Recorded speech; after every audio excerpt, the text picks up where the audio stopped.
안녕하세요. 중국 읽어주는 통역사 시오나예요.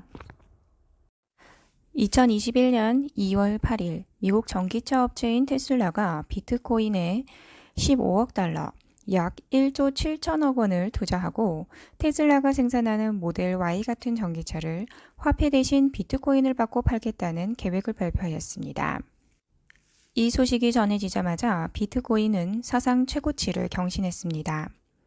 애플사 역시 비트코인을 구매했다는 소식이 연달아 발표되면서 비트코인은 계속해서 고공행진 중인데요.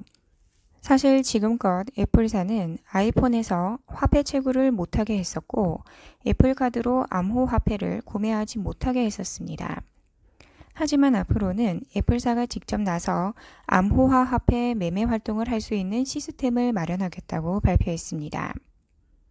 애플사가 전자화폐 지갑을 사용하게 된다면 미국은 암호화 자산의 선두주자가 될 것이고 미국 정부 역시 전자화폐를 금지할 가능성이 낮아지게 됩니다. 전 세계에서 이렇게 열풍을 일으키고 있는 비트코인, 중국에서는 어떨까요? 비트코인 토크.org 사이트를 살펴보면 영국, 캐나다, 인도, 오스트레일리아의 방문자 수가 45%를 차지하고 있고 일본, 태국, 폴란드, 인도네시아 등 국가는 1%, 중국은 1.5%를 차지한다고 합니다.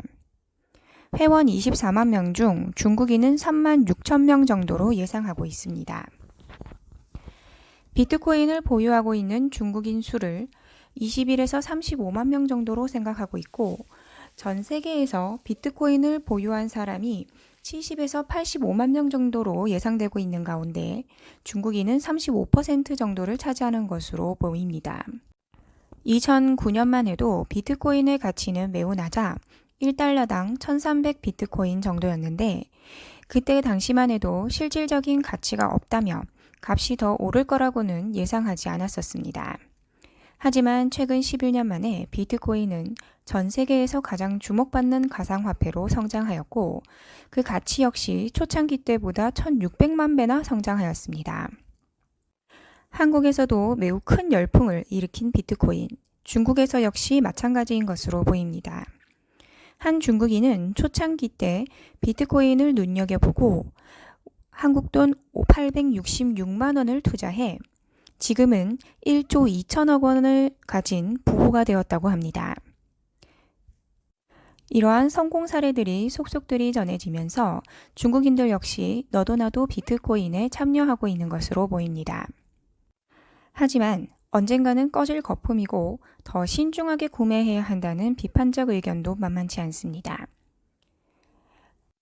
어제 테슬라사에서 테슬라의 차를 비트코인으로 구매할 수 있겠다고 밝히기는 했지만 이전까지는 비트코인을 현금처럼 사용할 수 없었습니다. 다시 현금화시켜서 사용을 했었는데요. 현금처럼 바로바로 사용할 수 있는 디지털 화폐를 중국에서 내놓았다고 합니다.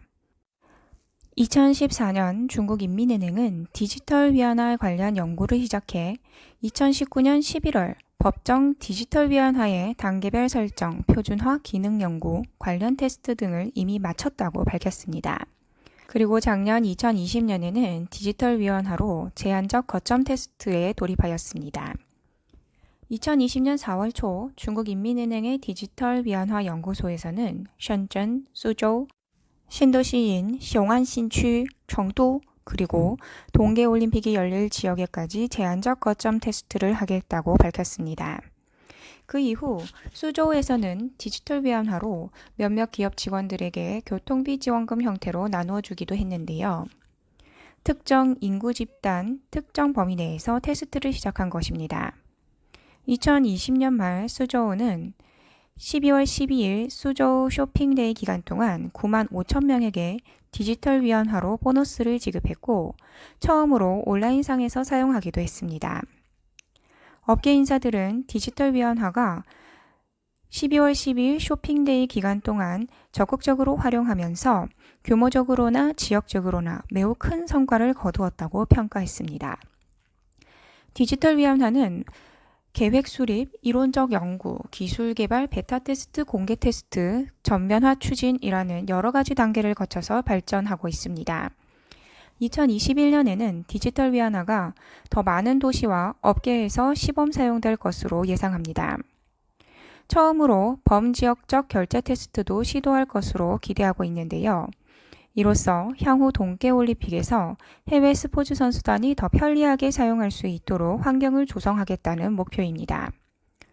중국은 디지털 화폐를 추진함으로써 중국의 금융시장이 더 발전하고 자원이 더 효율적으로 분배될 것이라고 예상하고 있습니다. 디지털 화폐를 사용하게 되면 발행, 유통, 저축, 투자까지 모든 단계가 디지털되어야만 원활하게 사용할 수 있습니다. 그렇기 때문에 핀테크 회사는 빅데이터, 블록체인, 인공지능, 클라우딩 컴퓨터 등 다양한 기술을 디지털 화폐 운용에 활용해야 합니다. 따라서 디지털 화폐의 발전은 금융과학, 상업, 은행기관 등 다양한 분야에 새로운 바람을 일으킬 것으로 보입니다. 이렇게 발행에서 유통까지 전 단계에 걸쳐 디지털화되어 있기 때문에 돈 세탁이나 탈세, 금융 사기를 방지할 수 있고 자금 추적도 더 용이해진다는 평가입니다. 기존의 지폐와 동전은 발행 인쇄 과정에서 많은 비용이 들고 위조 방지 기술까지 써야 했었습니다. 따라서 매우 공정이 까다로웠고 코스트도 많이 들었는데요. 하지만 가상화폐의 경우 상대적으로 코스트가 낮고 효율성도 매우 높습니다. 이러한 효율성 때문에 중국 정부에서도 디지털 화폐를 추진하고 있는 것으로 보입니다. 중국인들이 가장 널리 사용하는 알리페이 같은 경우 데이터가 켜진 상태에서 QR코드를 찍어 결제하고 있지만 디지털 위안화 같은 경우에는 오프라인 상태에서도 결제 가능합니다. 중국 중앙은행은 비트코인은 말 그대로 가상화폐, 본질적으로는 가상상품일 뿐이지만 국가에서 보장해주는 디지털 화폐는 법정 화폐이기 때문에 안전한 자산이라고 말합니다. 또한 알리페이처럼 은행 계좌를 개설하지 않고 가상화폐 지갑만 있으면 바로 사용 가능하다고 합니다. 하지만 아직까지는 완전히 현금을 대신하지는 않을 거고 현금과 가상화폐는 매우 장기간 공존할 것으로 내다보고 있었습니다.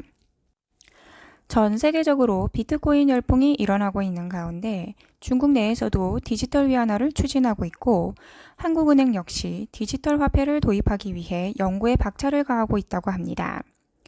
디지털 화폐 구축에 필요한 업무 프로세스와 시스템 구조를 설계하는 CBDC 파일럿 시스템 컨설팅 사업을 수행 중이고 이를 바탕으로 올해 클라우딩 가상 환경에서 작동하는 시스템을 실제 구현해 테스트할 방침이라고 밝혔습니다. 요즘 20대 젊은 계층은 심지어 금보다 비트코인 투자를 더 선호한다고 하는데요. 이제 디지털 화폐, 가상 화폐의 발전은 시장뿐만 아니라 소비자들의 필요에 의해 거스를 수 없는 현실이 된 것 같습니다. 현금이 줄어들고 가상화폐가 통용화되는 시대가 정말 올까요? 이미 앱카드로 결제하고 지갑을 들고 다니지 않는 사람이 많아지고 있는 걸 보면 영 허무맹랑한 소리는 아닌 것 같습니다. 하지만 중국 중앙은행도 디지털 화폐가 현금을 완전히 대체한다기보다는 장기간 공존할 것으로 내다보고 있는 걸 보면 현금이 완전히 사라지긴 힘들지 않을까 싶습니다. 오늘도 끝까지 들어주셔서 감사합니다.